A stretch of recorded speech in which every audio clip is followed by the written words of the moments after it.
Post the link. Welcome back to Packernet. JJ Leahy, Ryan Schlip, and Jake Shavink.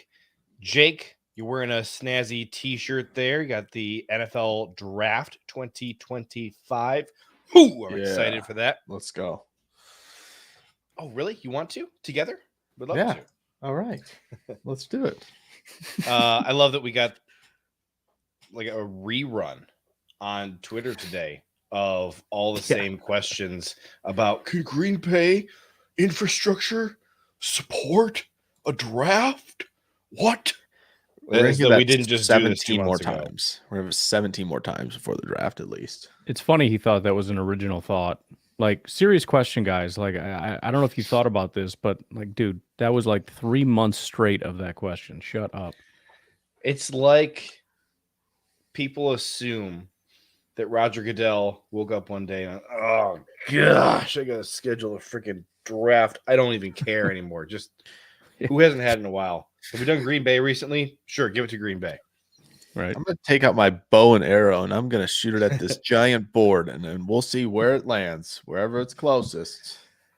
Who cares if they can support it? Like, they don't have an aviation conference in Oshkosh for like 500,000 people, whatever. Yeah. It's fine. Very possible that discussion never came up. I mean, let's face it. They spent what 5, 6, 7 years working on this proposal and everything. Yeah. Maybe it just didn't come up. Maybe Mark Murphy submitted fabricated reports about He just lied. the city of Green Bay. He's like, Roger, you heard of Texas, Pearl Harbor? They're right here in Green Bay. It's sick. We got everything. Dara Carragher, good friend of Packernet, had a tweet in response to this. He said the pick is in, and it was a carrier pigeon. That's how they're going to announce the because they're so behind the times here in Green Bay. Ay. They're going to do it like boys. the Pope. They're going to have the smoke come out of some building when the pick is in. That's what they'll do every time a pick is made. So you got green smoke if it's defense, gold smoke if it's offense. I like it. It.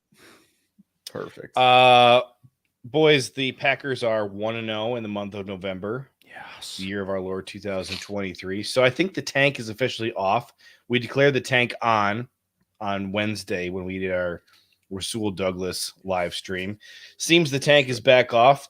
Super Bowl. If you haven't got your tickets Put it for back on the table. Packers Super Bowl, might be a good time to do so.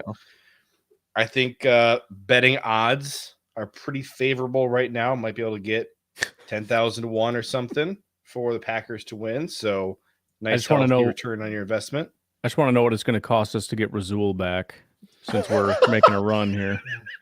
This bit is excellent right now. While you're at it with the odds thing, I think Lucas Van Ness is like plus 8,000 to win Defensive Rookie of the Year. Might as well throw some there as well. Yeah, dude. He's about to crank it up. These Iowa boys, when it turns November, it's another animal. So Jordan Love MVP. Yeah, could be. It's another lock.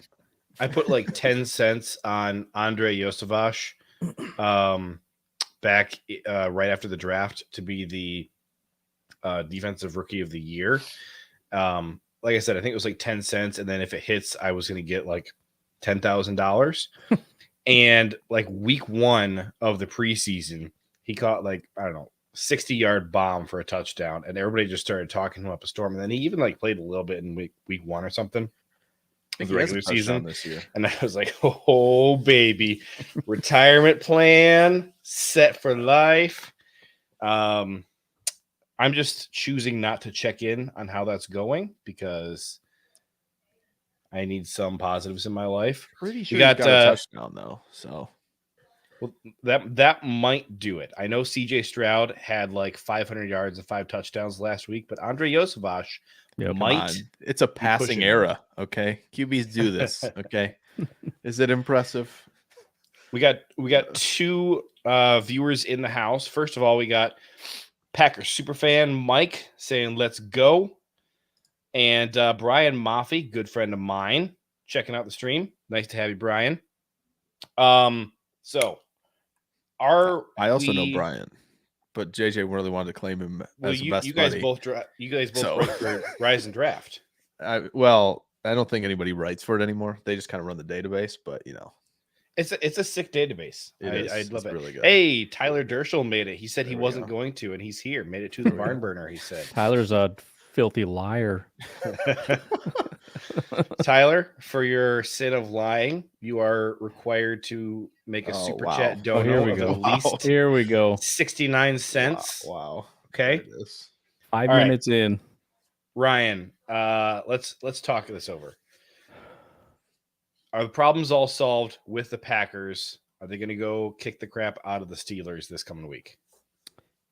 The problems are all solved and everything is right with the world. And no, we're not going to win against the Steelers. We're going to lose and then start tanking again until the week after. But for this week, up until Sunday, yes, we are going to win all of our games. Let's go.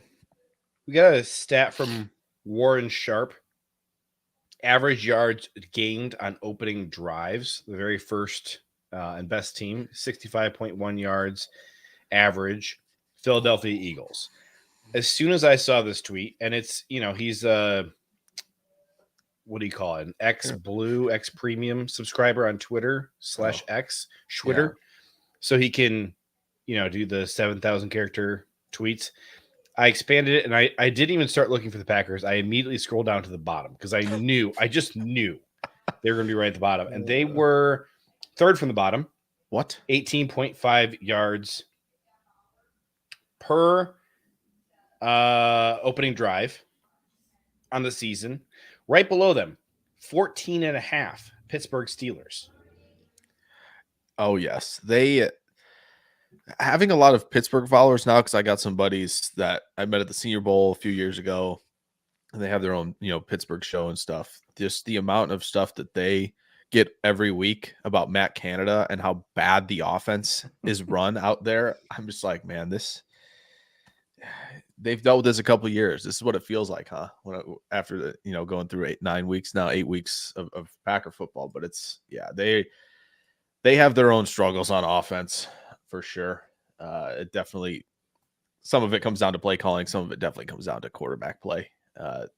They struggle to get Pickens the ball, and it's at one point funny, but it's also kind of sad because it's like that, Pickens is huge. He's got a massive catch radius, and you still can't get him the ball. Like there's an issue there. So It's a very weird offense because they keep trying to make Najee Harris the focal point, and Najee is awful. Like Jaylen Warren is significantly better than Najee Harris is. You have George Pickens, who is like threatening to quit the team at this point. I think this might be the youngest star wide receiver that we have seen go through the whole like unfollow the team and unlike all the pages and everything. Like usually you're supposed to be in like at least year 3, I think, a year and a half. deal. So it's just going great over there. Brian Maffey in their comments rightly points out that the Steelers defense is going to be the superior unit on the field of any of the phases. Yep. I mean, I don't think that it's really worth doing any kind of head-to-head comparison about Packers special teams, Steelers special teams. I don't think any of us have that kind of time.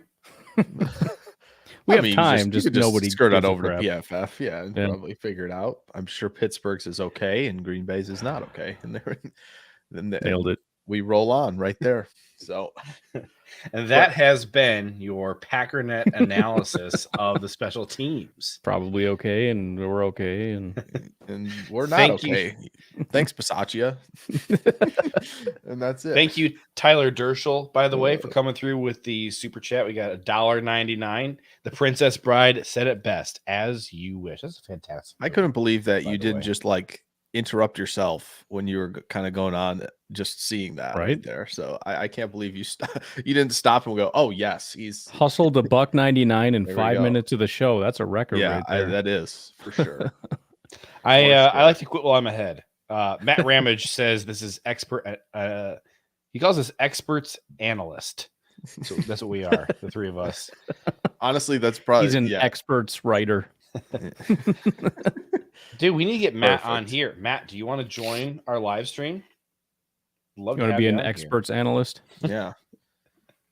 If I you like join though, you have to set like your tagline.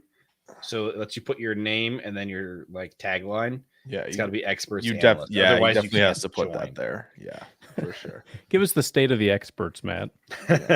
So here's my big question. You got TJ Watt coming to Green Bay. That means that Packers Twitter is going to be toxic for Oh yeah, that's true. I didn't even quite think a of while. We also have George Pickens.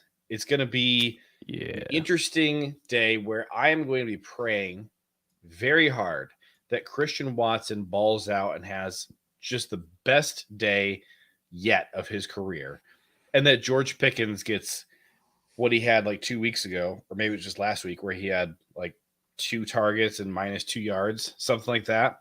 So otherwise, I might just delete Twitter and Facebook Well, and Instagram for a while. I don't Going- even open going Instagram, but social just media is having it violent. installed on my phone, I don't know if I can handle that. Yeah, we need Watson and Rashawn to have big days for sure. Otherwise, this team is the biggest pile of garbage in the history of football teams. Have you seen how can Wicks throw Watson the ball deep? Is that the plan? I'm down for that plan. it would be wildly entertaining? We got to figure something about these balloon balls getting thrown deep down the field. Like I just don't. He used to put more velocity on him. Yeah, Wicks kind of threw one of those too. Who else are we thinking could rifle it down the field? Don't say Clifford because that's a whole other issue. It's got to be somebody We else. don't need to go there. We don't need to go down that road. Oh man.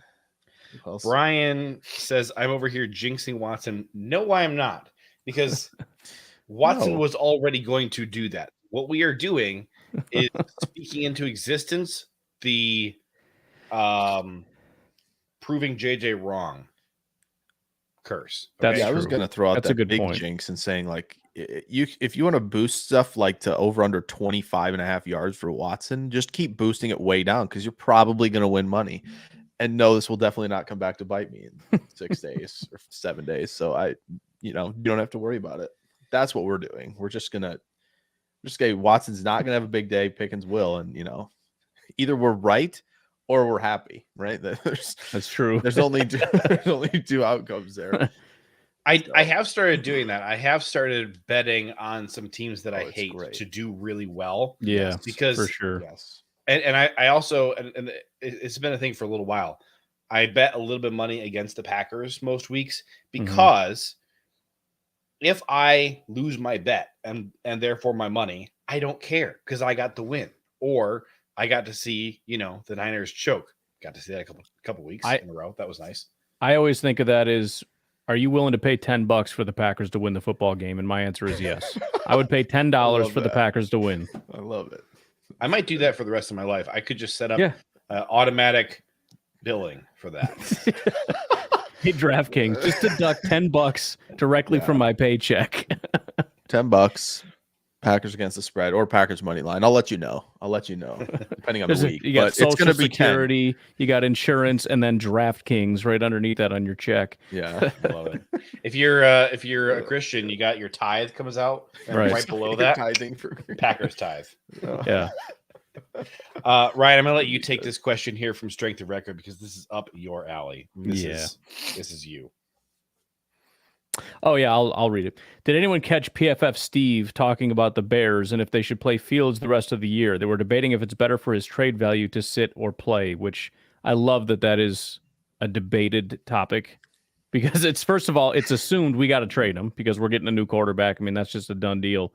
But the question is actually, does his trade value go down if he continues to play, or is it better if we just pretend he's hurt all year long? Does that actually make his trade value better? And it's an actual legitimate question, and I freaking love it. Oh, 100%. I think almost anybody would argue that is better for his trade value. Because here's the thing. His last 2 games before he got hurt, he went ballers. He put up 40 and 51 fantasy points in those 2 weeks back to back. And I know because I traded him right after the 40 burger because I was thinking I was selling high. And then the next week he put up, 50 some odd. And I was like, dang it, maybe I, did the prove JJ wrong curse that's like unbeaten. But then he got injured. So I think it's all fair here.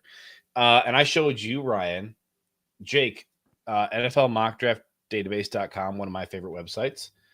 Great one. Yes. They have the consensus mock draft and the consensus big board. Mm-hmm. And they have, who is this? So Marvin Harrison Jr., number 1. Okay, cool. Correct. That's the Cardinals. Correct. Then you have number 2 and 3, the Bears. What is this? Caleb Williams and Drake May? Oh, no. Oh. This is the right call for the Bears. Like, if we're being completely honest, It really is. You should take both quarterbacks. Probably one's going to be good, we think, Yeah. right? Listen, I know the Bears curse at QB. It continues to be a thing. But if you take both of those guys, I mean, with the talent they both have, odds are you're going to get probably a stud in one of them. They should probably do that. Yep. They should definitely not draft Marvin Harrison Jr. No thanks. Definitely don't do that. Don't need a tackle. You got that 4th rounder, 2nd year. He's fine. Just take both QBs, and we'll see how that goes. Would love to see that, because then it would even be better too if teams were like, wait, actually, not sure we want Fields. You guys deal with that whole 3 QB thing you got going on over there. Enjoy that. And we'll just sit here and wait for the one that you don't want, and then we'll pounce a little bit later. So What'd be really funny is if they can't find a buyer for Fields, but they find one for Bagent, because they now have 4 quarterbacks. that's funny. Somebody There takes we a go. flyer on Tyson Bagent. Who would do consider the that? 2017 draft. Okay, so they took Trubisky, They did. and the other guy that they were rumored considering was not Mahomes, it was Watson. Right. So you think about it, if they had taken 2 quarterbacks in 2017, they still would not have gotten This is Mahomes. true. They would have had This is Mitch true. and, the guy who Good point. nobody really wants on their team, despite being uber talented, because he's a scumbag. Yeah. Well, I would love if they took Caleb Williams and Drake May, and like Michael Penix is the guy that ends up being Right. the Or- the top quarterback, or or JJ. there it is. I deliberately skipped over that on the list because I didn't want to start the controversy, but I'll let you do it. No, we can say Jade Daniels instead. That's fine. Ooh, Let's I get am there. really liking Jaden Daniels, I will say. There we go. I mean, granted, he's throwing Yeah. to Malik Neighbors, and I maybe like Malik Neighbors a little bit more. But and I Brian like Jaden Thomas Daniels too. and Brian Thomas, who was 24th on Brugler's board last week. So big riser there too. But Tyler Dershel says it's inevitable. They will trade back like they did this year and miss out on another franchise QB a la Stroud. It has been delicious seeing CJ Stroud carve it up week after week. And first of all, yeah, it is. seeing all the sad Panthers fans just pretending that they're happy with the midget that they drafted. No offense to any Gosh. midgets who are God. offended by me comparing them to Bryce Young's tiny stature. Yeah. But then also you have the Bears fans, they're sitting there and they're like, man, we really thought that like we had the Ohio State quarterback that was, going to break this perception that Ohio State quarterbacks suck. And then we were just one early. And now CJ Stroud carving it up down there Tough scene. in Houston with one of the only teams in the league who you maybe would have felt had a worse roster than the Bears did. I mean, they don't have a franchise quarterback, but they did get a mediocre right tackle. So, I mean, let's not pretend that they. DJ, the man. Come on. So much to the man Put that they're some respect mocking on his Marvin name. Harrison Jr. to them in the first. So much to the man that, you know what, we better get that wide receiver 1. Yeah. I thought you had it though. Hold on a second here. Did you I'm know confused. that but- that Bears fans, I guess, are out on Matt Eberflus? This was news to me. I discovered this today. What? I just saw something before we went on. I didn't really go down the rabbit hole, but I saw that his name kept being brought up. Hold on Yeah. a second.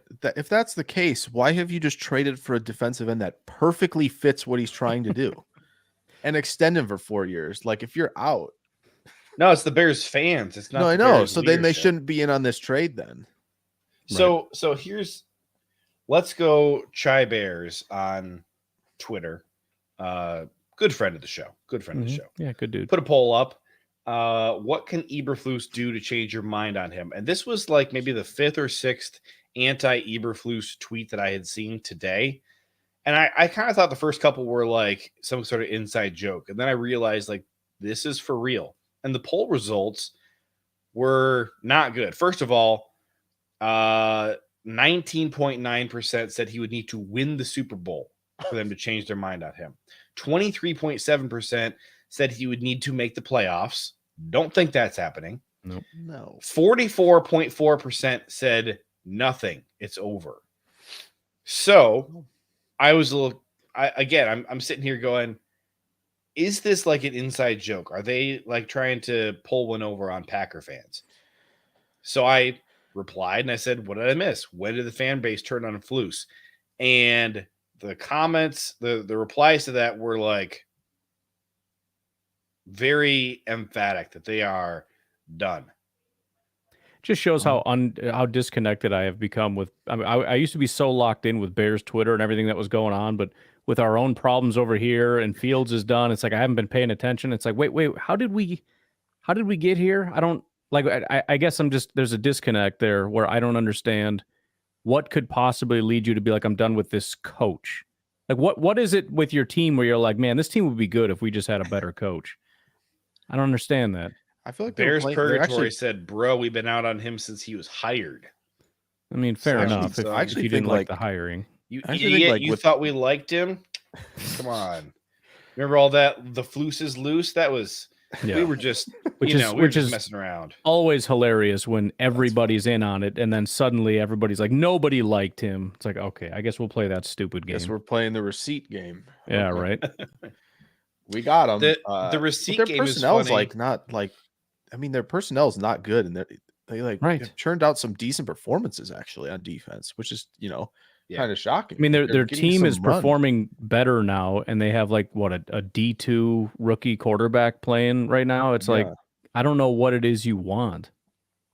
Yeah, I don't know. They would like both Ben Johnson and Mike McDonald on their team next year, perhaps coaching. I'd love to have both, I'm sure. Well, Sean Lewis is going to be available now. That'll be Colorado's offensive coordinator. Colorado was burning things up for the first few weeks of the season, and I would not say that their offense has been the problem at all. But Coach Prime benched his offensive coordinator and put New York Giants legend Pat Shurmur out there to call the offense. It looked really good. I think where's he from? Isn't he from Syracuse? I think he's from Syracuse originally, Sean Lewis. I think he's going to go back there and be the head coach. But there's teams all across the country, both in college and the pros, that are checking him out, thinking about it. Strength of record here in the comments says, I know we are anti-Vikings here, but I'm rooting for Josh Dobbs. Actually, I am too. Not gonna lie, I think it's been really cool that he went and just shredded in Arizona, like with nothing for no reason, and then came in absolutely embarrassed and pantsed the Falcons like 10 seconds after saying, hi guys, my name is Josh Dobbs. I'm your new quarterback. I mean, I genuinely think he was out there throwing to guys he didn't know their names. Yeah, this is true. He did not know their playbook. He knew nothing. They were on the sideline. Him in the center, practicing snapping the ball, practicing their cadence like mid-game. Yep. And then he came in and just absolutely pantsed the Falcons so bad that Arthur Smith shaved his mustache this morning. Well, I am actually not correction. I am not anti-Vikings. I am rooting for the Vikings to win lots of games because I know for a fact Josh Dobbs is not the future in Minnesota, nor is Kirk Cousins. And they will absolutely 1,000% be gunning for one of these quarterbacks. and I want them to be entirely out of range for them or Harrison or anybody else that's interesting. Just give them the number 20 pick, and they can go get a I don't freaking know. Go get one of the safeties or something. You guys are good with safeties. Go get a safety. I don't want them anywhere near a top 10 pick. How about another corner? More importantly, I have an old tweet out there that said that the Vikings are way better than the Lions. And I really want that to age well. Yeah. So I really need the Vikings to just. There you go. We are officially a Vikings podcast right now. I have been rooting for the Vikings the last several weeks, and that genuinely is why. Like, I want that tweet to age better. There you go. I want to be able to come back and be like, "You idiots! You doubted. Come on." Yeah. That's true. And this from Jared. This would be sick. He says he's rooting that Josh Dobbs is the first NFL player to go to space. Dude, he is an aerospace engineer. That is, I mean, that would be sick. Tweeted at him and called him the Pastronaut. Yeah. That's actually pretty sick. It's really cool. I'm in because I think it's a cool story that he came in not knowing like legitimately anything and got the win. And two, like Ryan said, they play themselves out of Williams and May. Absolutely. Yeah. Every day of the week. Please do that. So, and again, the 6 seed even is probably wide open. Like, very doable. Go get it, boys. Fluke your way into another playoff. Get your hopes up. Get embarrassed by another joke of a fraudulent team. And everybody will be happy except you guys, which is fine. Yep. Like I said, I would like it if the Vikings blundered their way into that playoff spot. If they could win the division, if they could beat the Lions, that'd be cool. If they could keep the Lions out, that'd be hilarious.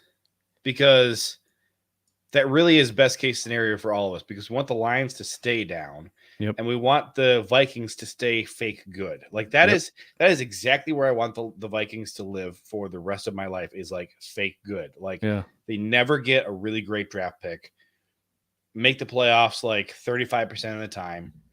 Always think that they're crazy good. And then you have like 5 or 6 or even 7 games a year where you just get to throw your head back and just laugh until your stomach hurts because, they blow a 35-point lead to the Cowboys or something like that. It's exactly where I want them to stay. Lions stay bad. Vikings stay fake good. Bears stay trash. And life just goes on. I will co-sign on that right now. The only missing piece of the puzzle is the Packers need to be good again. They got to get it together. Yeah, there's a massive void in that seat that says like we're actually good in the NFC North, and that's our seat, and they got to get back there. It would be nice if, like you said, Minnesota's got them 2 of the last 3 weeks, right? The Lions, so they could really flip things because the Lions play the Cowboys as well in between them.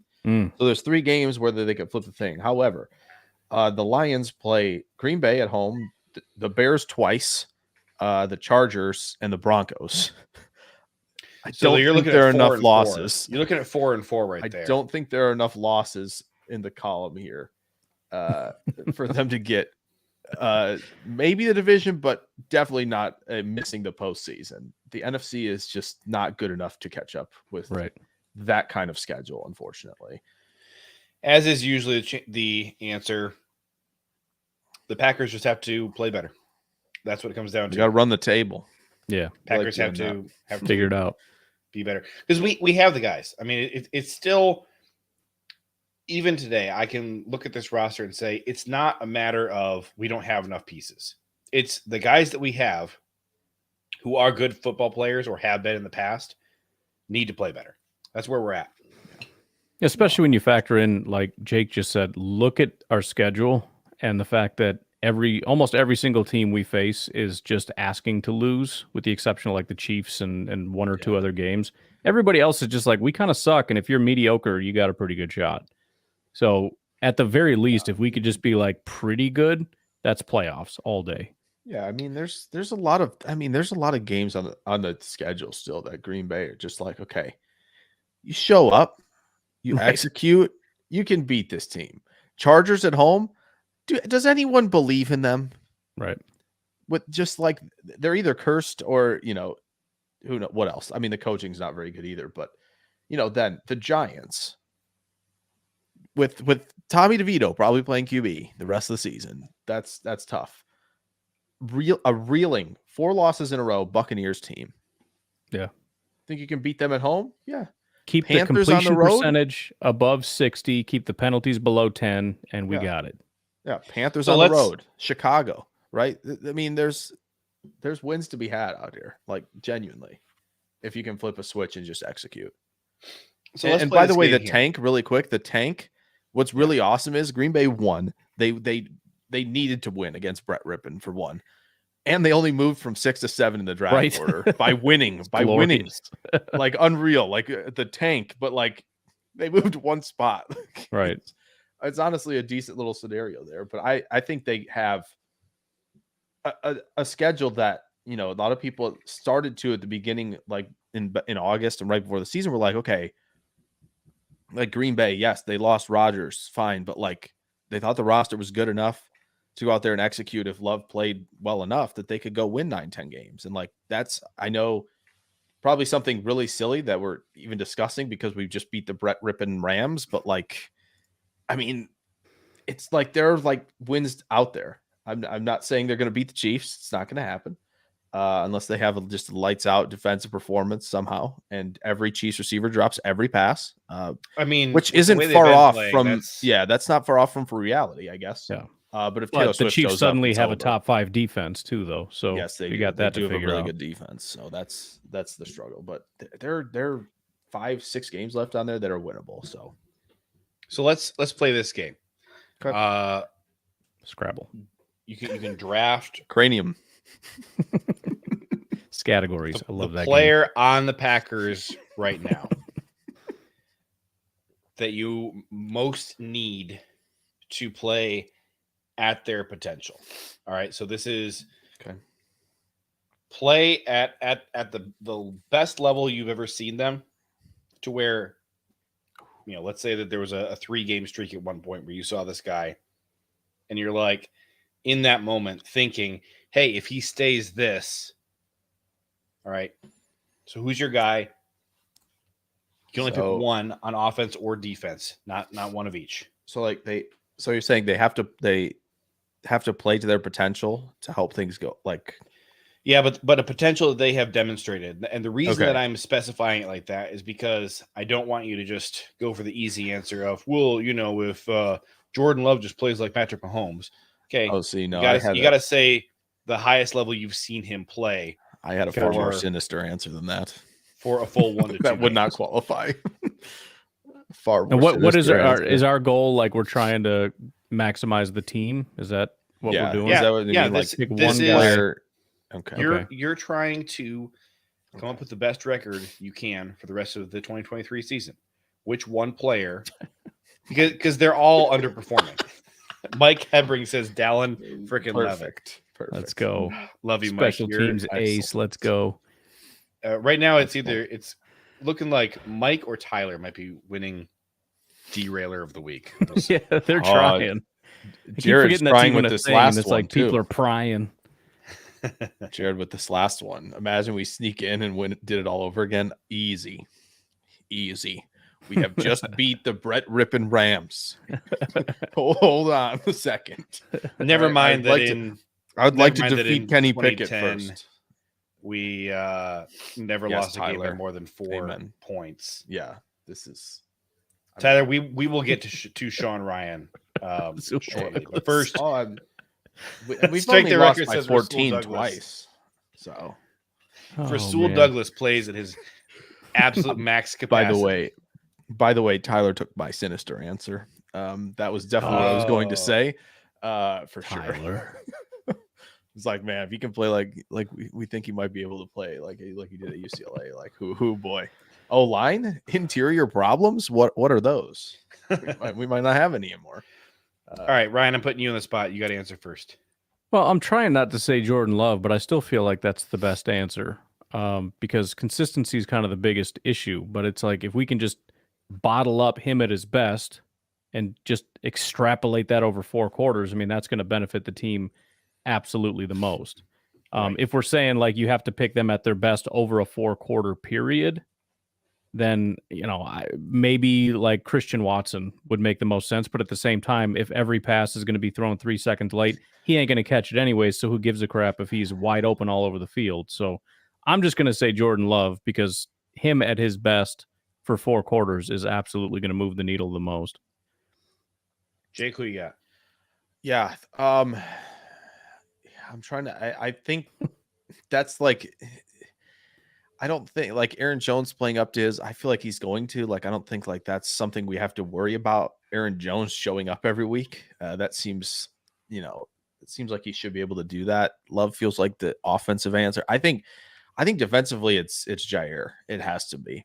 Like if he shows up every week and plays like he did last week, like we know he can play at Second like half he has last week. Second half, yeah, that's better.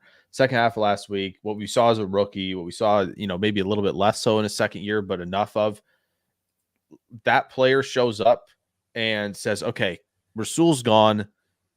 I have to be that guy in the secondary now. I have to lead. I have to lead by example on the field. I have to lead, being a communicator out there, being a communicator in the locker rooms and meetings every week. Like I need to be that guy in the secondary now, where there's a chance that, they trotted out Owens, they trotted out Anthony Johnson Jr. at safety, right? Rudy Ford dealing with injury, and they got Valentine playing corner. Like this is really young outside of you. Like you got to go be that guy right now in the secondary, because they're going to start playing some. The Chargers have some receivers to worry about. Obviously, Detroit's got a boatload of weapons. Pittsburgh has Deontay Johnson and George Pickens. Chiefs, nope. Giants, nope. Buccaneers got some guys, right? You got a whole year and a half of elite cornerback play from Jair. What more do you want? This year and right a half in his right career. now. It is time. It is time. Okay, show it to me right now. Like it's you have to be able to carry that secondary. I think I genuinely do think the pass rush, and I think TJ Slayton right now on early downs, I think it actually might take care of itself. I do. I think Rashawn will get to that point again. If you get some coverage, your pass rush will improve. Yeah, I agree. So like if you have games where you're facing like a Minnesota where they have good tackles, right? Like it's going to be more difficult to generate some pressure, to have Guy Jair back there who is doing what he is asked to do and doing it at a high level. I think it changes a lot on the defensive side. So I am going to take Christian Watson because he was really, really good for a relatively large stretch of games last year. And there are certainly areas where Jordan Love can improve. And I think that the offensive line has contributed to some of the issues we've been seeing from Love. But just week in, week out, I have been very frustrated with the entire swath of guys catching the football, running backs, tight ends, and wide receivers. And I do think that the number one need today for the Packers offense is better production from the guys catching the football. We have too many balls just bouncing off of hands, too many wrong routes being run, too many guys running into each other. And Christian Watson's ceiling is 30 times higher than anybody else on the offense. Romeo Dobbs, strength of record, you can just put it in the chat here. Said Romeo is full potential. Is it more important that Romeo is full potential than Watson right now? I don't understand that question. I think he's saying like you take Romeo over Watson. I think it's more like for this offense to, even just be a methodical machine, and be efficient moving down the field. Is it more important that Romeo is playing at his full potential more than Watson is? I'm a hard no on that, because Christian Watson has the physical tools to be the best receiver in the league. He is so fast and so big, and he's playing like a very subpar player at the moment. And he's talked about that it's confidence, that he's not, that when the ball is coming his way, he's immediately thinking like, oh crap, how am I going to screw this up? And like that's a big deal for a lot of players, but especially young guys. Mm-hmm. And he needs to break out of that, needs to get that confidence and that swagger back. he is the game breaker. Romeo Doubs is a really nice safety valve. You need somebody who has a nice full route tree, but Christian Watson is the defense breaker who, if he's not making mistakes, you can't guard him. He's physically better than anybody you have on your defense. The only reason that he's not shredding people is he's making mistakes, and he and the quarterback are not on the same page. Dusty Evely was the guy who put a video up this week today talking about he wants Jordan and Christian to go out in the field and have Jordan try to overthrow Christian. Yes. And say, like, hey, you run down the field, I'm going to try and overthrow you. Don't let me overthrow you. And I don't know. I don't know the first thing about coaching a wide receiver or trying to build a connection between a quarterback and a wide receiver, but I don't think that could hurt. I think that Christian Watson just clearly by a mile is the most physically gifted player on offense. And I mean, what you think that if we had Devontae Adams out there on the field, that the offense would still look like this? I'm not saying we shouldn't have traded Devontae. I'm not making that case. Point is, a freaky, talented wide receiver unlocks an offense. You got a smart guy calling plays like Matt LaFleur. Yeah, no, excuse me. I think you can get a lot out of Dontavian Wicks and Jaden Reed that can pretty much equal what Romeo Doubs gives you at full potential. Like, genuinely, I don't think there's a route that Doubs can run that Wicks can't. To be perfectly honest, I get there's the chemistry there, and that's maybe the aspect that maybe Strength of Record was talking about, right? That they're more on the same page, so that potential maybe gives you more trust in key spots. But no, I think there's one guy in Watson who you really can't. There's nobody that can really replicate him, like, especially when he's at his peak, if Watson was playing at max, you would have to center your entire defense around stopping him. That opens up so much. Watson isn't opening up jack for other guys right now because you don't need to double cover him. Right. No, you don't need to. He basically covers himself right now because he's up in his head. Yep. So, no, Romeo Doubs is not getting wide open because he's who the defense is focusing on a lot of the time, because he's the best receiver out there right now. And that's a problem because he's a 4th-round pick who's physically limited, not compared to me, but compared to Christian Watson. Absolutely. Yeah. Ryan, we saw 10 full snaps from Sean Ryan, and people are proclaiming him the next coming of what Elton Jenkins used to be. Absolutely. That's 100% so correct. Is that the solution to this offense? And I'll even just point out, because he was really excited about it, Andy Herman was showing everybody how on 10 snaps, Sean Ryan had an incredible grade by his proprietary grading system, and Royce Newman had a bad one. So, I mean, is this the answer? Well, it was 15 snaps. Does anybody know of the 15 snaps how many he pass blocked? 4. 2. I'll take 2. Yeah, it was 2. And he had a 63.9 run blocking grade and a 76 pass blocking grade on his 2 pass blocking snaps.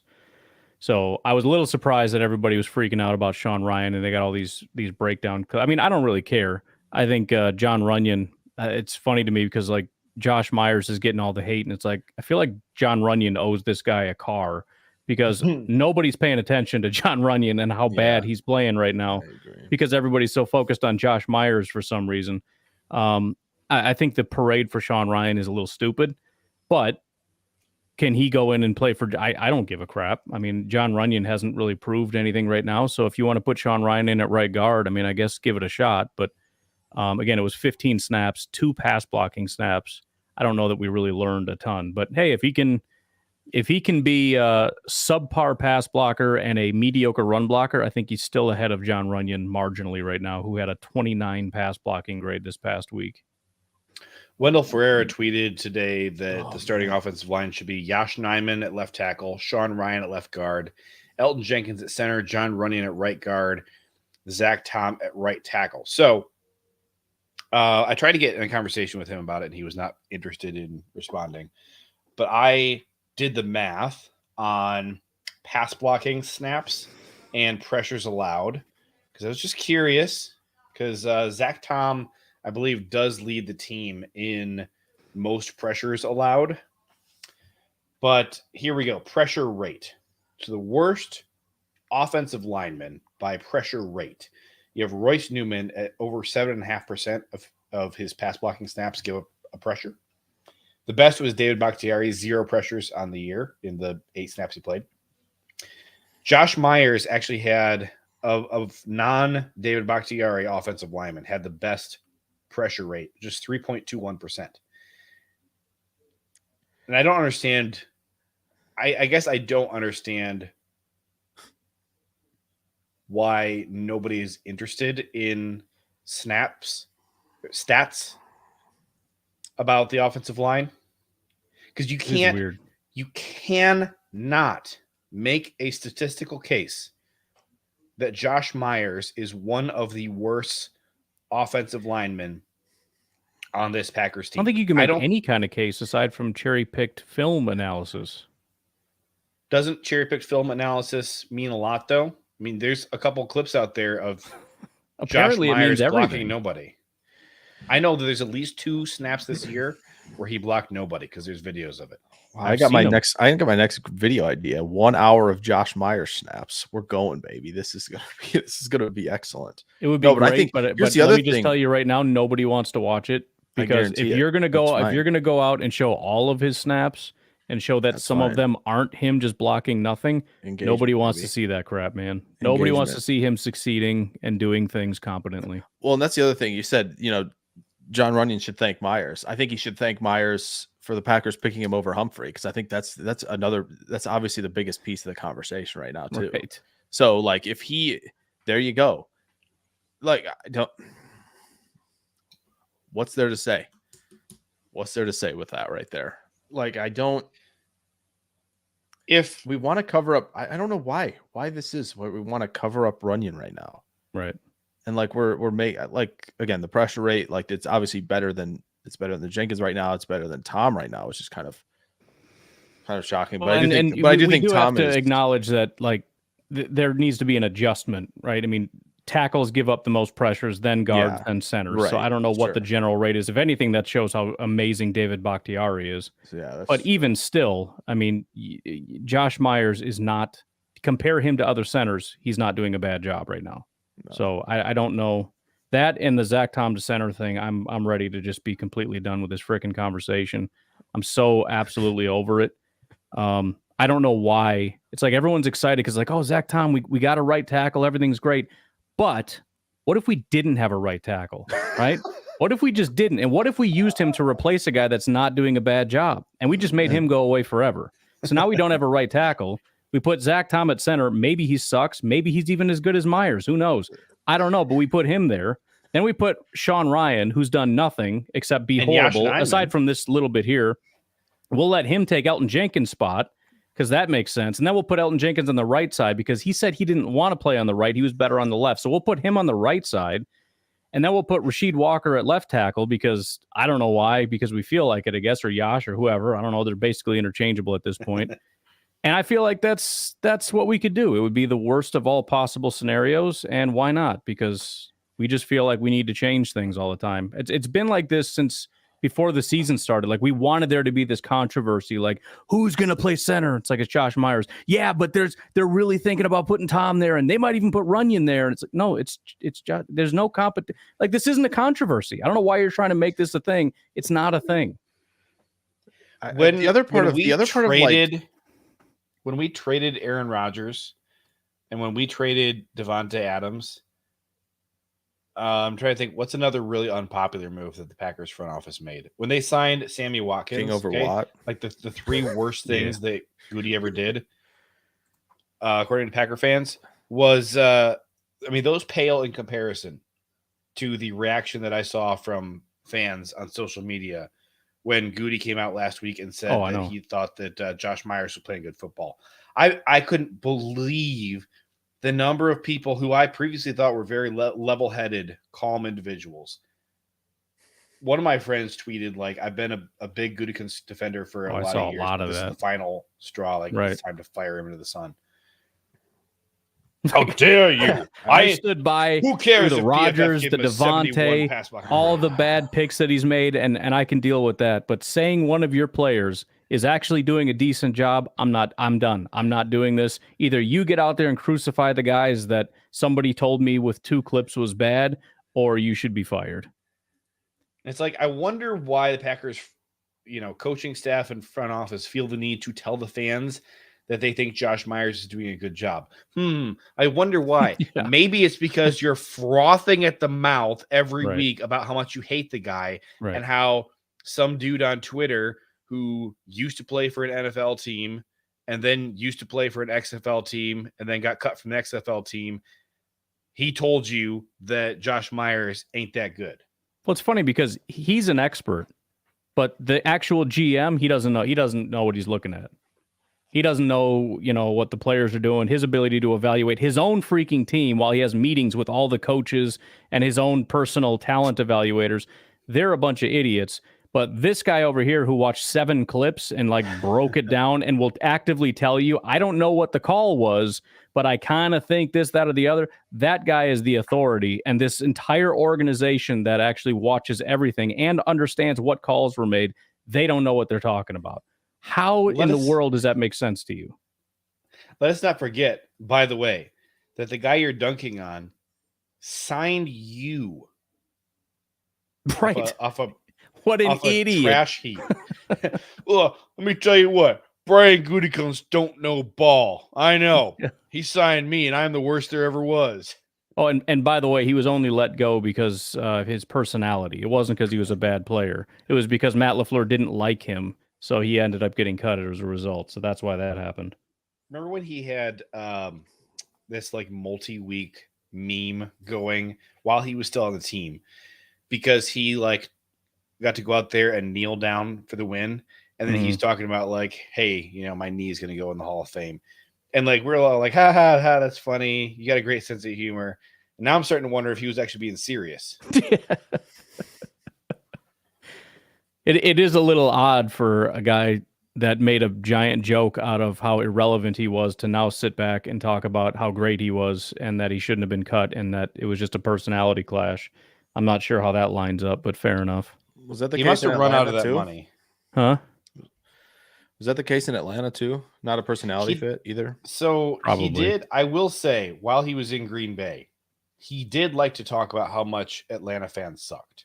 That was a thing. He's got such a charming personality, doesn't he? Seems that way, yeah. Atlanta fans are a bunch of idiots. Matt LaFleur is a jerk. Everybody sucks except me. I'm a great kneeler and I play video games. Let me be the authority on what's happening with your team. Seems legit. Well, Tom Telesco set a good example for Brian Gutekunst and GMs around the league.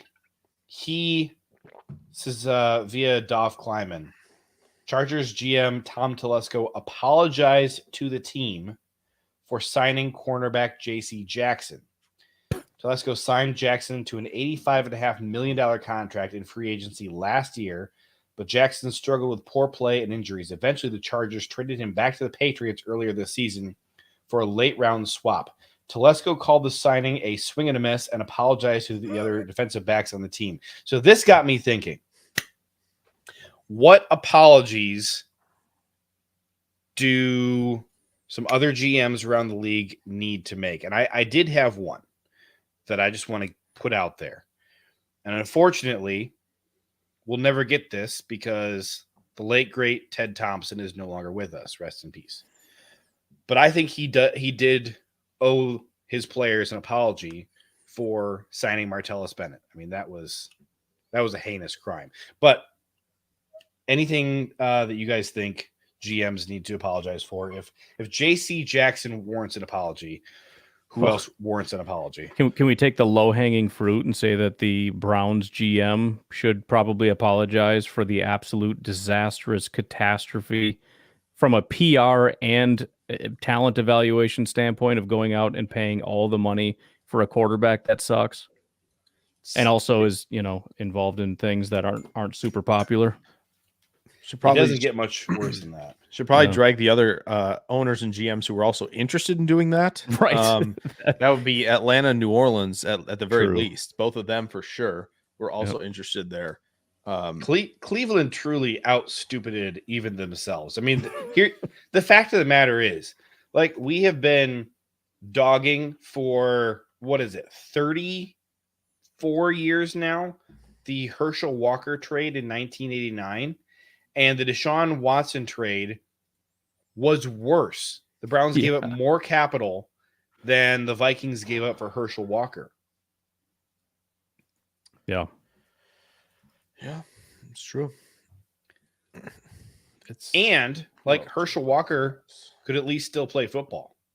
Deshaun Watson somehow went from being one of the better quarterbacks we've ever seen to they are better when he's out Right. now in Cleveland. Yeah, this week And doesn't he's got count. You this played the lifetime- Cardinals. Lifetime contract. I mean, Andrew Brandt has been talking about how like Deshaun Watson just plays whenever he wants to play now It does seem because yes. you can't do anything to him. His Right. fully guaranteed contract, you can't do anything. If he says he's not going to play, you say, yes, sir. Right. Anything you need, sir. And how long of a vacation do you need, sir? Yeah. Well, Yeah, that's a big apology right Yeah. there, I think. that Jake, might do be you a have one? that might be a league wide one, honestly. Yeah, no kidding. Like truthfully, like I mean, Yeah. Roger Goodell goes and apologizes to the Browns players and fans. Actually, the fans don't deserve it, but the players. Goodell should address the nation. Should get up to a nice little podium. No NFL teams behind him. Just the Stars and Stripes. Be like, I gotta say this. What the Browns have done here and the league for everybody for keeping this guy in the league is absolutely heinous. Well, you remember when Barack Obama either called or emailed Goodell and told him after the Hail Mary, like, fix this freaking ref situation ASAP. And that's coming from a Bears fan, and the Packers were on the wrong end of that. That's how bad it was. So there you go. Yeah. Mike, You saying Joe Biden should step in and do something? Is that what you're saying? I don't know if I want Joe Biden. Well, Hang on. What did Joe Biden say about football like a year or 2 years ago? We were all talking about it for like 2 weeks because it was hilarious. I forget what it was. Dang it. no idea. The next time somebody All I starts remember talking, with got Joe nothing, Biden I'll in football is Google it. Travis Kelce going up to the podium for about a half second there and getting dragged off of the podium by Patrick Mahomes before he said anything that would send him to be canceled or something. So, who else should apologize? Packer superfan would like Gutekunst to apologize for Sammy Watkins. So explain that one to me, because I guess that's another one of those moves that I've never understood the anger about. Like, I get that Sammy did not play very well. There might be a disconnect between the intention and what the fans' expectations were. So the fans were like, we want you to go out and get like an elite number one. And Gutekunst is like, let's go get like somebody, like a Ted Thompson, Quentin Dial kind of pick. Like, let's just go get a dude. Yeah. And when Sammy Watkins wasn't like an elite player, everybody's like, you're a freaking idiot. And Gutekunst is like, he was never supposed to be like an elite. I don't know why I never came out to the podium and said, we're getting like a Devontae replacement. So I don't know why you thought that. I think I found it. I think this is what it was. So it was when DeMar Hamlin had his accident on the field. Oh. And so some genius reporter thought it would be a good idea to ask President Biden what he thought about that, which I don't understand. Who cares what any politician has to say about football? And Biden said, so the question was, is the NFL getting too dangerous? And he said, look, the idea that you're going to have 6'8", 345-pound guys running a 4.8 40, you hit somebody with that kind of force, Although that's not what happened here. That was the quote. Nailed it. We almost finished the sentence there. It was just so close. Dang it. We're right there. You just lean over the finish line. When you have that, guys, that didn't what happened here. But yes, dangerous. And boom, done. Like it could you were 3 words away. I promise. It reminds me of when Najee Harris caught the pass in his rookie season, like two yards short of the first down. Okay. Nobody within 25 feet of him.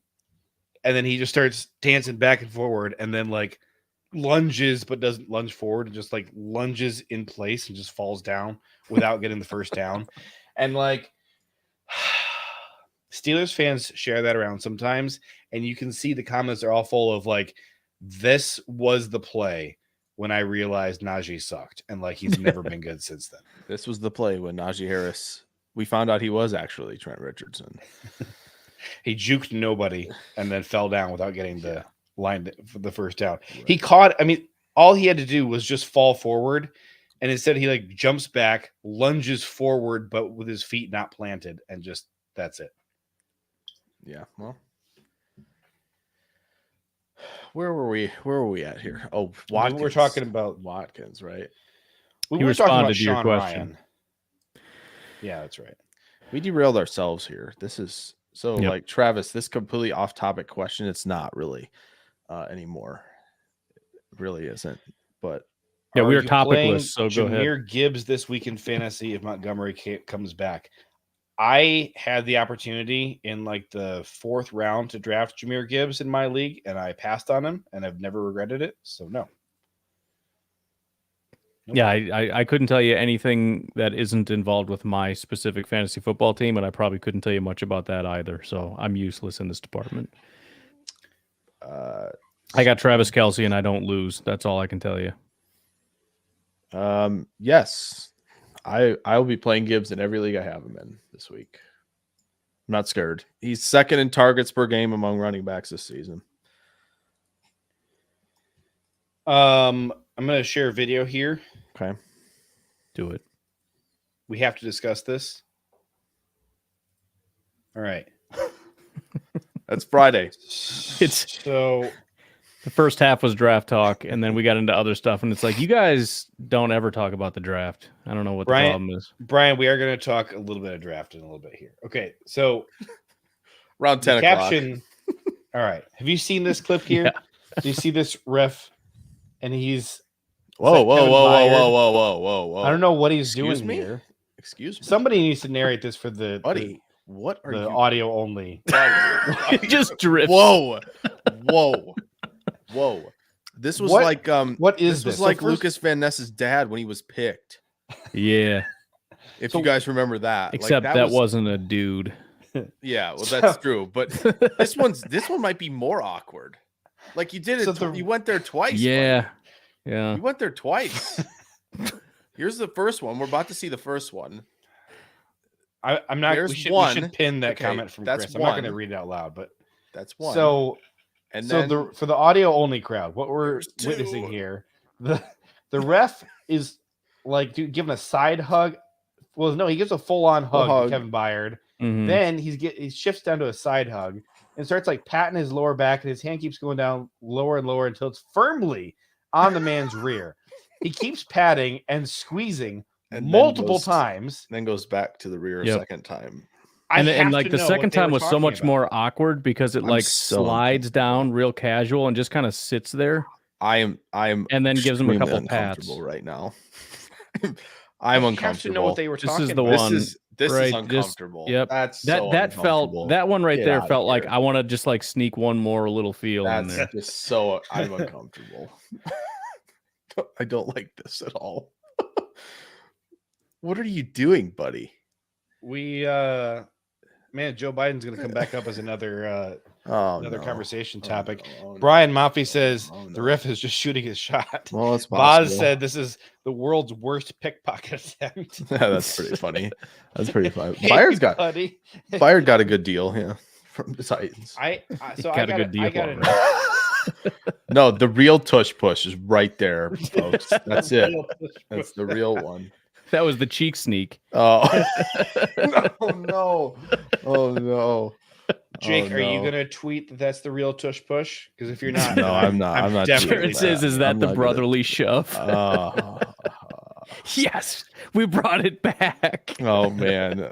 So Forgot so that I we think did this. I Forgot that we think did that this needs to be a recurring segment here. Oh, is that man. we have to bring interesting or awkward or Yes. terrible football clips, at least one per I love week. it. So Ryan and Oh, Jake, when you gosh. see good stuff, All right. drop it in our derailed chat. Okay. So Yeah, we and can everybody hear in it here, now. by the That's way, if gonna you be- guys catch it, just send it to us on social media, and That's we will address it. That derailed chat is gonna be It's gonna be it's gonna mad. be ridiculous. You guys got to Going keep us fully ready to rock and roll for keep next us week. stocked with awkward football videos. You can go college or pro. You can go college too. We should College probably set probably some has rules more. though for what we want in our DMs. I'll say that. That's true. There's- That's true. That's You true. got to some keep it somewhere parameters. between the brotherly shove and Rashid Walker. yeah. Somewhere in between that. Yeah. On a scale from If brotherly you don't know shove, if they don't to know what Rasheed Rasheed Walker. Walker is, just Then they can't offer us anything. Yeah, then it's everybody who watches this show knows what the Rashid Walker I hope so. is. I In hope fact, you know what?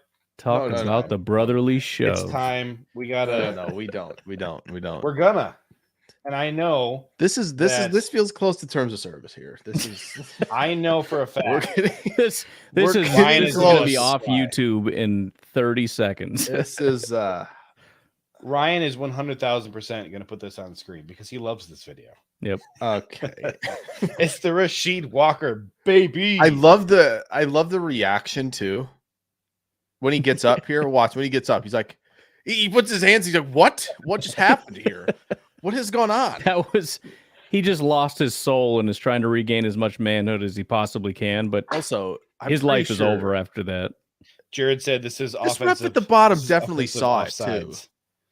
Yeah, ref he at the was bottom. watching it. He These was. refs are He's suspect, eyeballing man. it. The guy watched the whole thing. He man. ran, he ran over there and just was Didn't trying to wanna get a throw better flag for view. that, apparently. Okay. No, look, he wants to get a good lineup view of that. Yeah, he got, he got right down the line. Yeah. Listen, chat. right you're- down the 45. Like, okay. you guys Oh, have to man, support we're this. so- We need so submissions gone. for other clips that we can play. So Doesn't have to be dudes humping dudes. I'm just I saying would that just hope. happens to be the theme this week. Oh, gosh. Oh, all right, Brian something else. Maffey. oh God. Brian Maffey wanted some draft talk. Okay. Oh, And- man. In that spirit, first of all, can we talk for What do we do? It's like, you want draft talk? All right.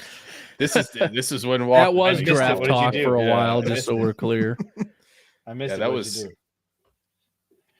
All There were right. a lot of I just put your jokes screen back up to catch another Oh. peek. Can we talk for No, 2 seconds about no. Mr. Braylon Trice, Jake? So Sure, Braylon man. Trice, edge rusher for Washington. He Yeah. has 25 pressures in the last 2 games. Yep. And you said he had what, a 16 burger last year or 18? Yeah, 16 burger. What that would be? What 9 days ago Stanford. now? Yeah, but what did he have last year? 18. He had an 18. He had an 18 pressure game in the Apple Cup game against Washington State. And he had an 11 pressure game last year against Cal. This dude is a machine. He's got, my quick math has him at about 20% pressure rate last year. Mm-hmm. What's he at this year right now? He's got, I'm not going to say something out of pocket. I'm going to leave it alone. I'm just gonna Do leave it. alone. he's No, still I at can't. like, I can't. Before we over get too far away. 15%. I can't do it. I can't do it. No. All I was All gonna right. say Hey, about Braylon if you Trice guys is- if you want Jake to say it, no. super chat. Oh, Drop a there you dono go. and he'll There say you it. go. True. Okay, that's fine. I think Brian makes a decent point here against Washington State. Not saying a whole lot, but still, like at the same time, it's 18 in a single Right. game. I get that Washington State drops back to pass like 60 times. If it was But that's one still- time ever, then I would write it off as a Washington State. He's thing. got a If it was lot of Washington games with, like- State, Cal, Stanford, and USC. You can't tell me the entire Pac-12 has to be written off.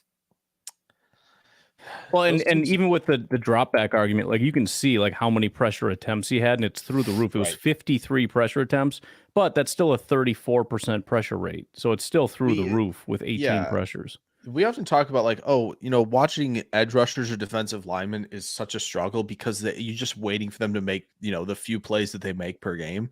Yeah. And then you go watch this one, and you're like, gosh sakes, every third play he's in Yeah. the backfield. It's literally 33.9. Yeah, it's just he is definitely a pressure cooker. He doesn't finish as well. You see I think you've seen the tackling grades by now. It's not ideal. When you got a guy that big, that fast, he's often probably better suited to just kind of rush head on a lot more than he does. But Brian makes a great point here. Yes. Latu fans in the house. Yeah, man. As long as he's healthy. And they don't flag him at the combine for medical stuff. Oh, heck Okay, yeah. Super what is chat. that Check it out. nonsense? It's not Nine blue. out of 10. Heck It yeah. doesn't That's look the blue, off-color pink, or comment. yellow to me. Big So I'm not sure if Audio sure. audio listeners don't know that. Come on, let's hear it. All right, I was just gonna say because of the tackling grade, he's not as good as a finisher as Rasheed Walker. So that's all I was gonna say there. There you go. Few are. But Well, Brian Maffei said he's a little stiff. Probably why he's not a big sack guy. oh man, Heyo. pause. Brian, listen, I hate to do this to some of our other regular listeners, but Brian, I think, is derailer of the week. No, see, I thought so, but listen, I don't know how we talked about half the things we talked about tonight because I think we were just kind of like pulling ourselves in all kinds of different directions. Yep. We talked about a lot Jared more did derail us a couple times too. NFL stuff than straight on with the Packers stuff as well. So I will say 24% for Latu. Pressure Yeah, rate. Latu's a pressure king as well. And 12 sacks on that too, which he's both the last capitalizing two on that. seasons. Yeah, he's got It's 12. okay. It's okay. It's not Carl Brooks' 43%. Yeah, That's that's all. true. Okay. Okay. That's fair. That is fair. Let's just leave that comment okay, on the. okay. Just leave it pinned. We're just gonna leave it on there. Has a All super right, chat yeah, all until we right, get a super chat. sure. Yeah. Until we get a super chat that's staying there. Okay. Okay. This is a problem. Let's talk a little more draft because I want to highlight a college game of the week for folks to watch. And I think Michigan Penn State is clearly the game this week. For one, JJ McCarthy is suddenly a Packer fan favorite. A lot of folks really interested in drafting him. So I am interested to see him, play a defense for the first time this year. That would be cool. And Penn I have State heard they've has been throwing a on very air good a lot. defense. They have just been playing 11-0. It's been nice. It's been just a really calm Saturday. Michigan just runs out there just in shorts now. They don't even suit up for these games. Yeah.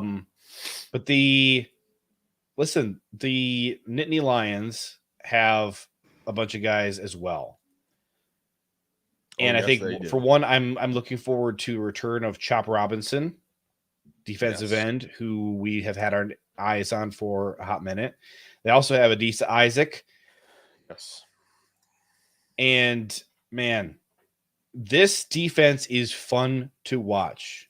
They are one of the few defenses that can just shut down just about any passing attack as long as you don't have Marvin Harrison Jr. because teams have a hard time shutting him down. The one thing I think they're maybe a little bit susceptible to is running the ball on them. Although Michigan is not running it like they have been. Yes. Whoa, $10 super chat. Pause. $9.99 super chat for the Walker Hump Fund. What are we Fund. doing here? Boz, my man. Know what's going on. My man. Okay. Wow. And it got Brian's pinned comment off the screen too. So there's that. That is for 15 more seconds until we put it back on in between donations. Oh gosh. Boz, you are a hero. I look up to you. Thank you. The JJ pay counter for those of you who are listening on the audio podcast, it now reads $15.97 and a cookie. Walker Hump Fund $9.99. Heck yeah! What Oh are my we? gosh. What does the Walker Hump Fund do? What is is this? happening? We got to figure that out. So, for those of you left in the chat, we're going to need to figure out where the money in the Walker Hump Fund goes. Yeah, just the chat, because this video will not be staying up on YouTube, I guess, after a while here. So We could won't maybe be able to put donate any it comments to down. But NFL referee abuse victims. Could be Jeez. one option. Yeah, it could be. Do NFL refs ever get fined? Boz says you don't want to know what the Walker Hump Fund is. Do NFL refs ever get fined? I know they don't get in any trouble at all for making bad calls. Would they get fined for excessively groping or excessive tush push? There we go. There we go. That's better. I want to see a ref get flagged. Excessive tush push. Oh man. You just see like the super ref comes out. It's like a super ref. it's just this old lady with like a raisin face, you know. Yeah. She just comes out and The thing throws about it's like a checkered flag. You can only Mhm. throw it on the refs.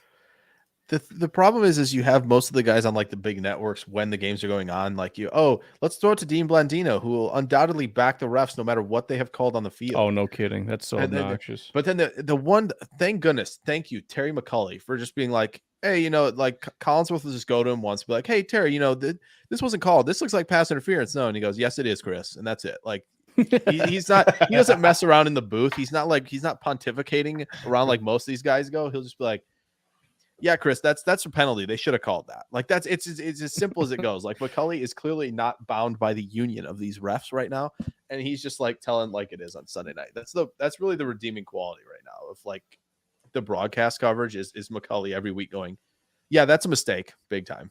Like that should have been called. Like it's otherwise it's just nonsense. So how about Miami, Florida State, boys? Yeah, the draft that went well. That was So you you know who I want to hear be like a rules analyst now is Napoleon Dynamite. I want to hear like, oh yeah, it was totally pass interference, idiot. He just cut back. All right, thank you, Napoleon. Back to the pretty play. good. That's pretty good. Yeah.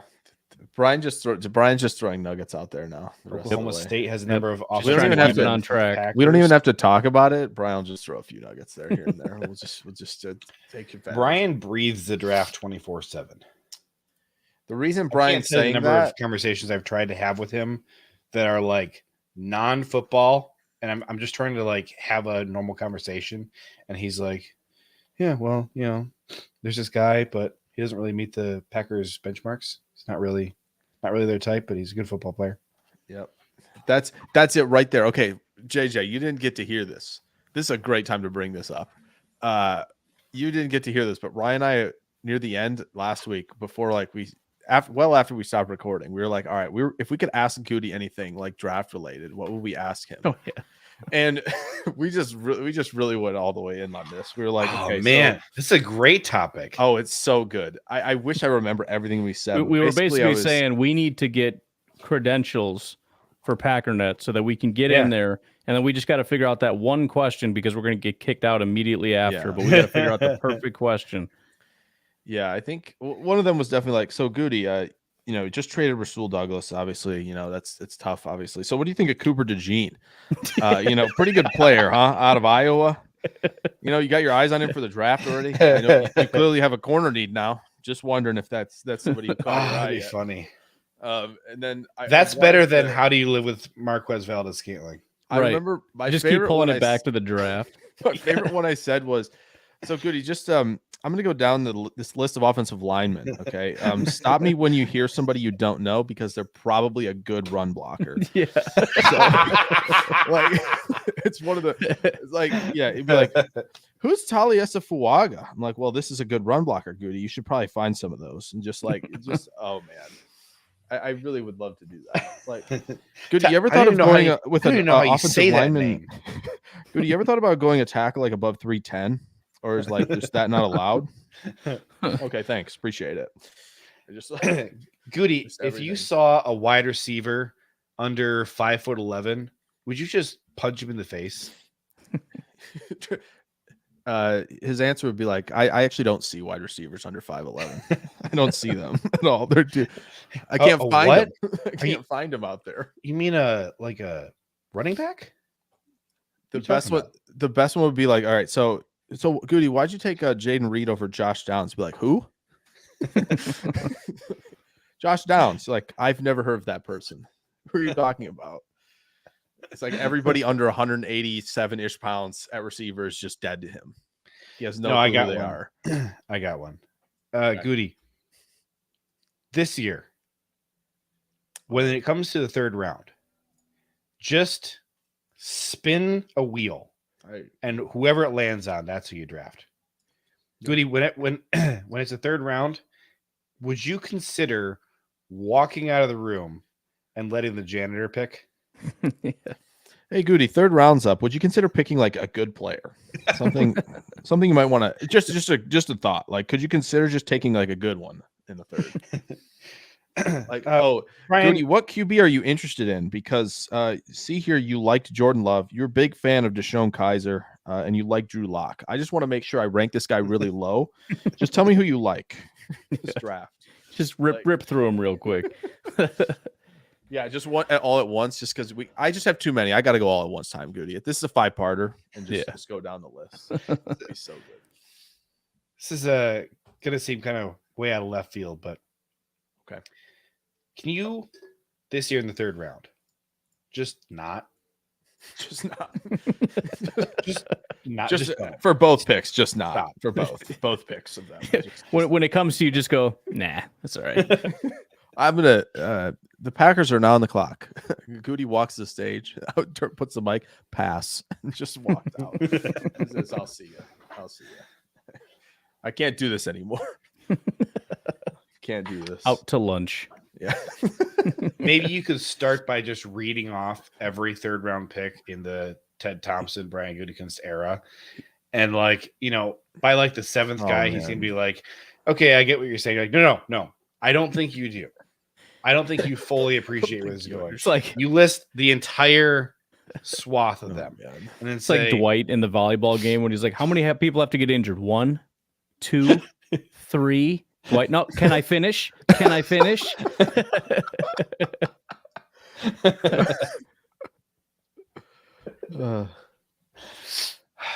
Listen, if you can't laugh at yourself. I don't know. Talk about Taylor Maturko there. Hold on a minute. Preston Wilson, 296. That's a little small. Let's play guard for the Packers, even for their standards. At 310, they love him around there. But that's interesting. I would not think Maturko actually fits, but he's not. By the way, Brian agrees with me Neither that is Cooper Wilson. DeJean is a safety. Just throwing that out there. Yeah, probably. Which, I mean, so not happening then. So Cooper DeJean, do you see him as a safety, Goody? Yes. Okay, thanks. So you won't be picking. Okay, thanks. Cross him off. Yeah.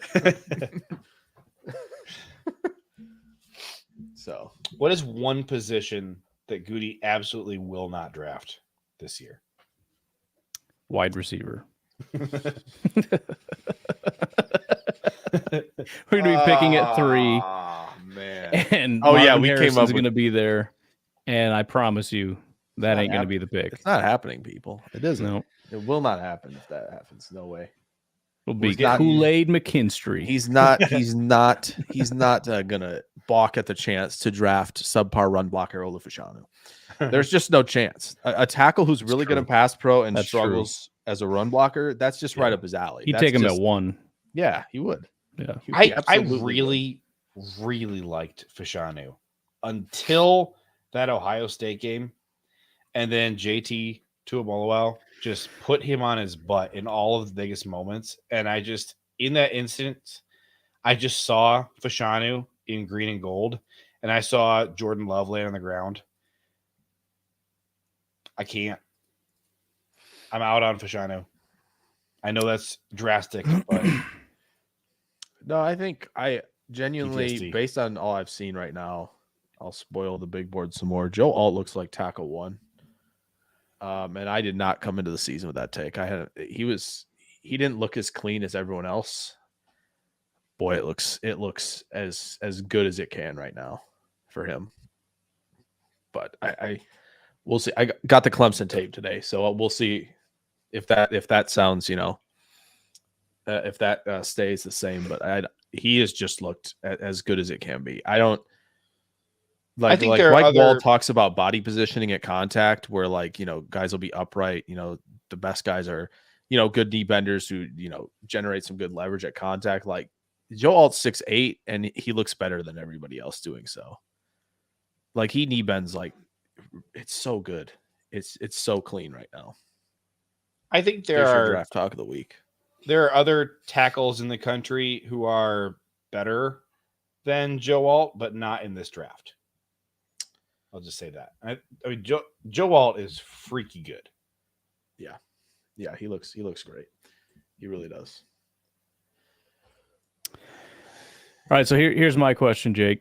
Okay. Real simple. I wanted Shadur to be my guy, and then I went Yeah. and watched him, and the only one that I could find was Oregon, which obviously isn't great, but Oh yeah, immediately kind of like I'm out. So it's fair. give me one other name that Jay I'm just gonna. Daniels.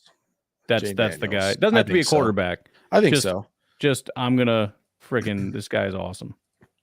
Yeah, I think you'll like Jane Daniels, but like if you just want like a guy who's awesome, there's plenty of names for that. All right, Jane Um, Daniels it is. I mean, I think you're gonna think Devondre Sweat is awesome. Okay. Patrick Paul is quite awesome. I as don't a like pass- the name Sweat. I feel like everybody that has that name, I don't like them, but fair enough. Fair. It's fair. There's Josh No, I- Sweat, Montez Sweat. I didn't like them. I don't know why. Wasn't a fan. Who are other Sweats? Those are the two. Yeah, those are the two. I think Patrick Paul. Brian put it in the comments. Really good. Like as clean a pass protector as you're probably gonna find. He's in the Fashanu boat pretty much. Okay. Where it's like, so you better write him down because Goody will have interest there for sure. He definitely will. He looks like sometimes it looks like his arms could touch he could get down to his feet without like bending down to touch his toes. Yeah. The length is Oh, yeah, this is- impressive. Yeah, dude. Yeah. Elite pass blocker. Kind of Yeah. sucks as a run blocker. Yeah, that's right up Goody's alley. Yeah, dude. It really is. It really is. What about Zach Zinter though? I like it. Zinter. I like it. I think he might be in that like, oh, is he no, yeah, he'll be a fit, I think. He'll be a fit for sure. Well, the problem is he's a guard though, and we Oh, want to yeah. draft I mean- tackles to play guard. Yeah, that's true. So Do you we don't guys like that also strategy? I don't don't wanna think I just like that strategy. draft straight up guards? Well, I mean, if you just want to pass block, it's fine. Brian, how dare you think I'm not caught up on Delmar Glaze? We had the Maryland tackle discussion a long time ago, buddy. How dare you? How dare you assume I'm behind? So I'm glad that we have Jake on the stream because he like gives Ryan and I some street cred. Right? Like, yeah, dude. You think we don't know Glaze? Hey, Idiot. Friggin' watching Glaze all day, son. Yes. So have you guys heard about Marvin Harrison Jr.? good play. Oh. Yeah, Brian, I know had you were I had referring to. to me. Yeah, I just had to. Brian, Rib with you a little bit. shut your face. Wow. I'm tired of you. I did. I never would say that. Wow. That's Well, he's not telling you. He's not saying insulting things to you. my favorite thing was we were going to talk about Michigan Penn State. We talked about like 3 players, and then we're just like, Well, Can't Ryan do didn't want to do can't it. do and that then- anymore. And then, No. Well, I It was brought like up a me game, and it turning was the just like, hole. oh yeah. Anyways, moving on. which game did So- you bring up? It was Florida State and Miami. Yeah. Oh yeah, yes. I Do I you feel like that'd be a think? go. You got the wide receivers. You got Cam Kitchens in that one. Be a good game to watch. Yeah, Kinchins this year, he's been quite a roller coaster. Now he did deal with a big injury, right? He had to leave the Texas A&M game. I don't know. I'm waiting for Rod Moore to get back and rolling at safety for Michigan. But I think Leonard Taylor's an interesting conundrum for Green Bay. Like if they want to go like I know, when did you guys? Yeah, I think you, Ryan. I think you and Clayton talked about it yesterday morning. I think was kind of moving on from Kenny and like you mentioned Newton, obviously, which of course, right.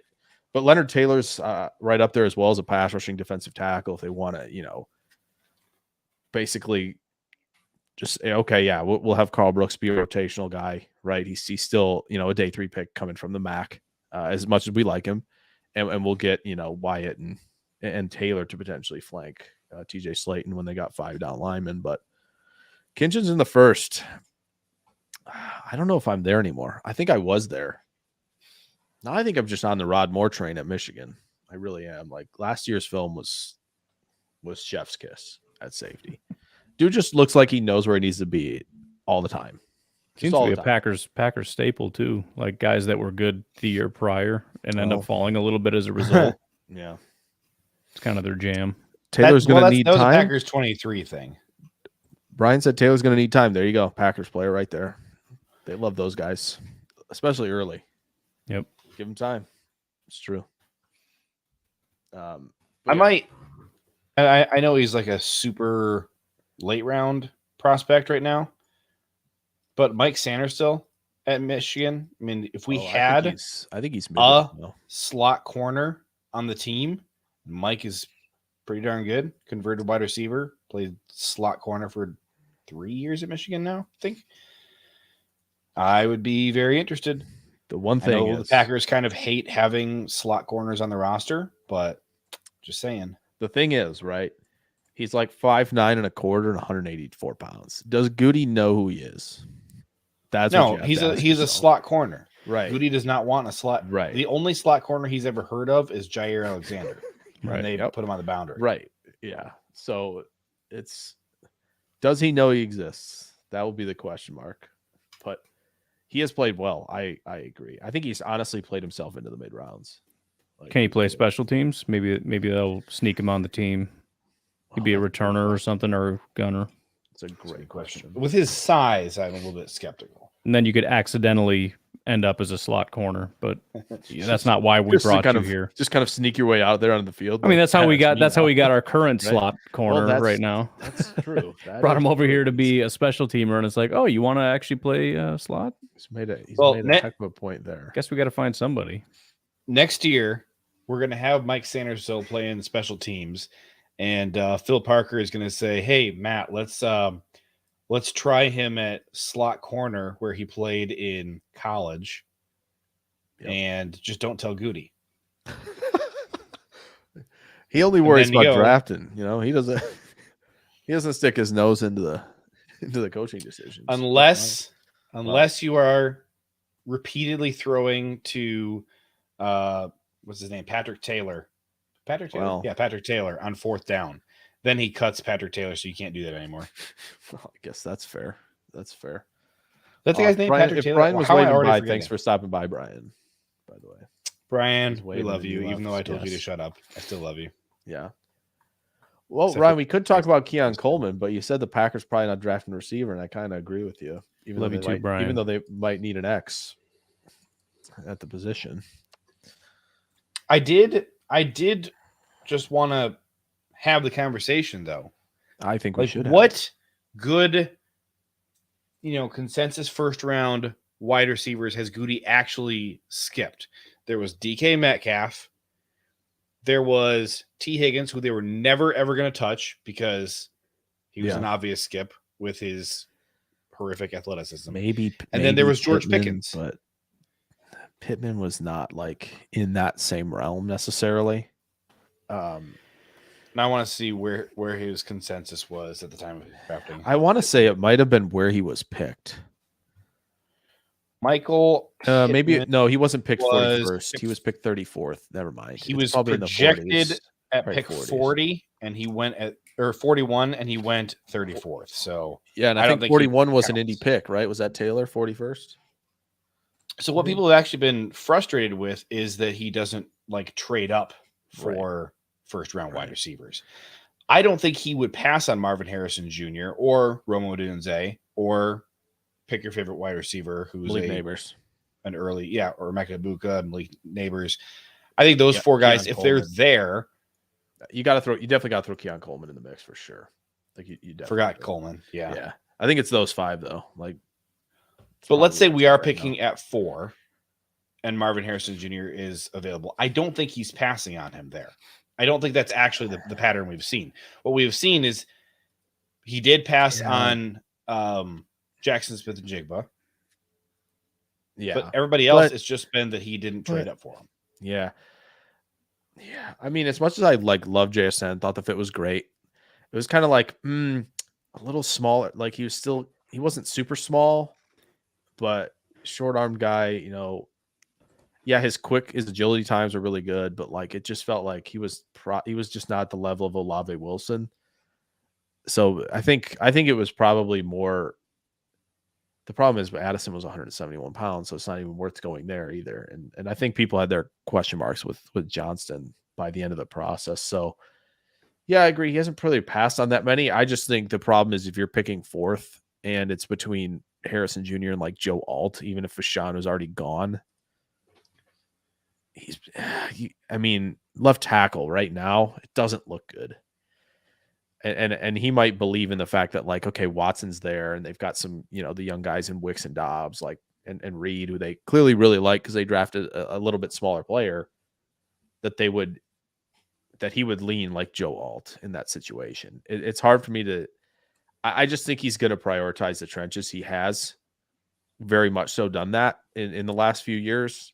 Didn't draft never any taken O-line. a first-round offensive lineman, though. He hasn't. This is true, but he has taken a lot of O-linemen, and he didn't take any last year.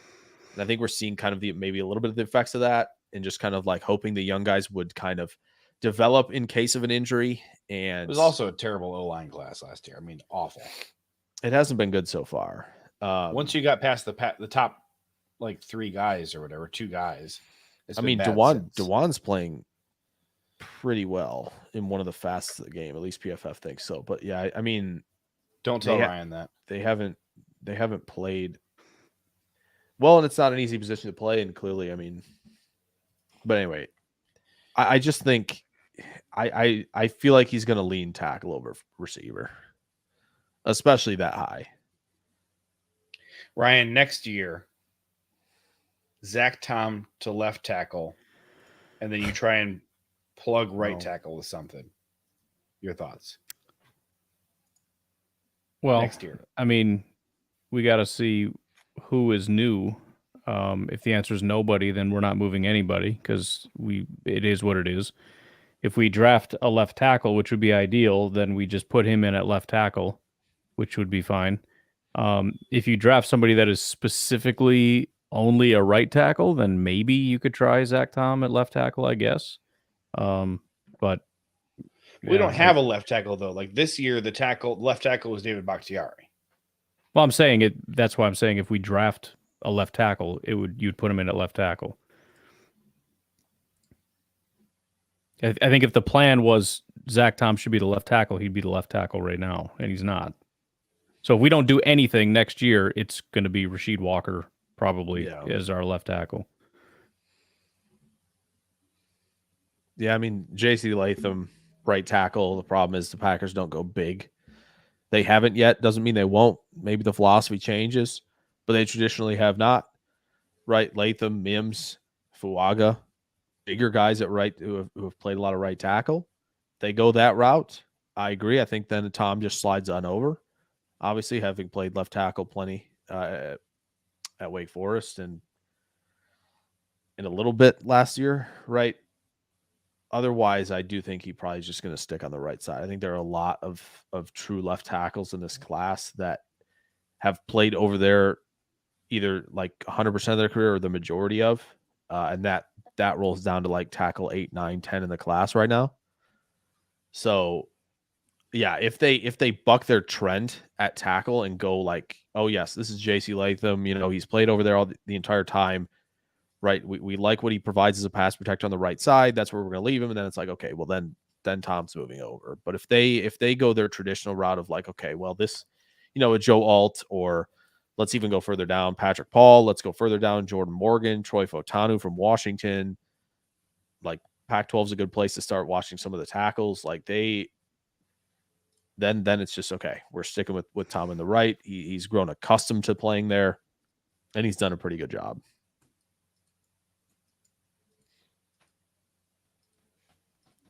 JJ, for a second there, you had like the Mel Kiper kind of look where you kind of like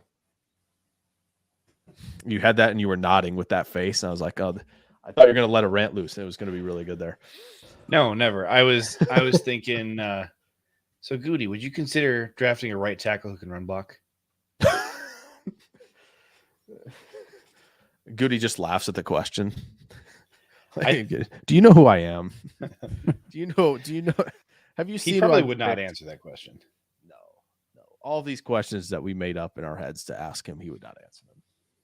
I'm pretty sure. What's the craziest thing you could ask him that he would actually have an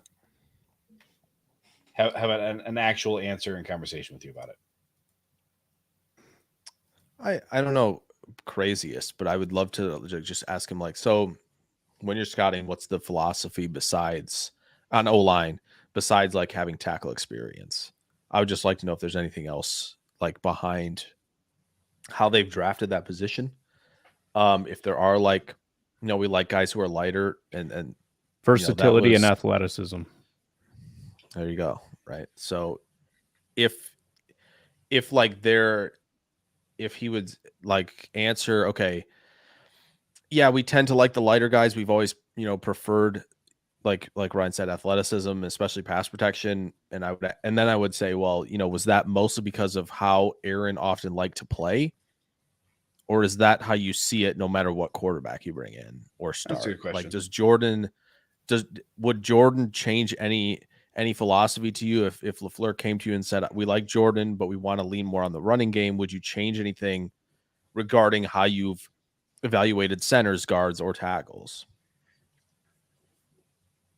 So I would love that answer. I would love to know if there's anything that's going to change necessarily. Because I think like if Love's going to start next year, they got to be obviously more effective running the football. And that's got to start from being more powerful up front and having, I think, a pretty good stable of backs then as well, which they're going to, we'll probably have that conversation plenty of times in the next, 5.5 months, 6.5 months.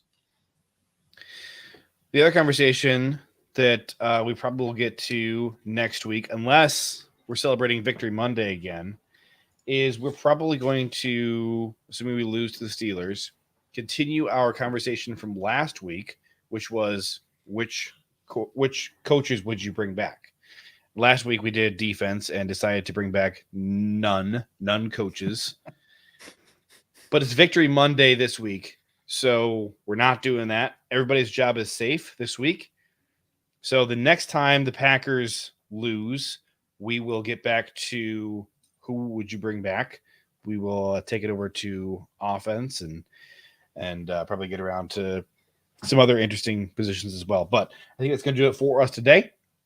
We'll be right back here next week. Follow us on Twitter at JJ Leahy, at Pack_Daddy, and at Jake NFL Draft to stay up to date on all things Packers or ask us questions.